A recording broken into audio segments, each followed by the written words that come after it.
Będę czytać synkowi bajkę, bo mnie namówił, żeby jeszcze nagrać rolkę na to nagram dla was. Posłuchajcie razem z nim.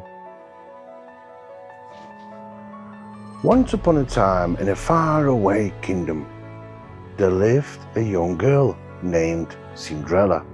She was a kind, gentle and beautiful child with most beautiful smile.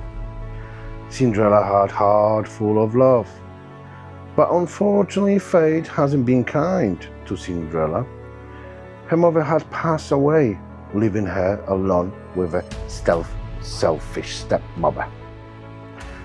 The stepmother had two daughters on her own, and she was terribly jealous of Cinderella's beauty and kind heart.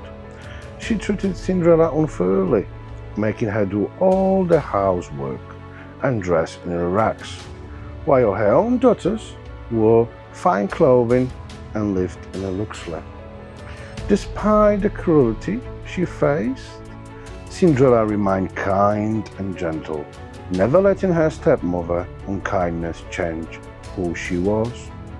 She would often seek comfort in the garden, talking to the birds and animals who had become her dearest friends.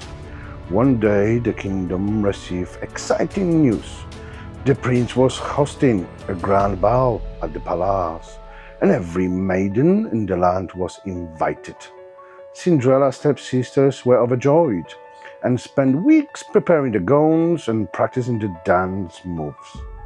Cinderella watched her stepsisters with a sad smile, hoping she might be able to attend the ball and experience a bit of the magic she had heard about in her mother's stories.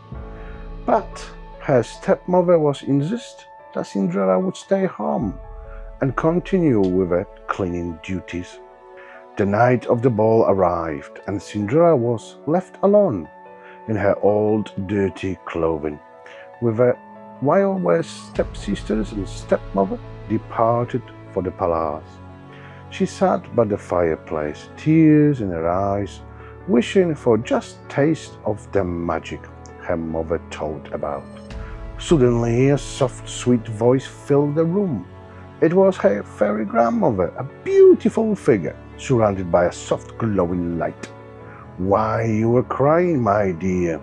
the fairy grandmother asked. Cinderella explained her wish to attend the ball, but how her stepmother had been unkind and refused to allow her to go. The fairy grandmother smiled and said, "Don't worry, my child, you shall go for the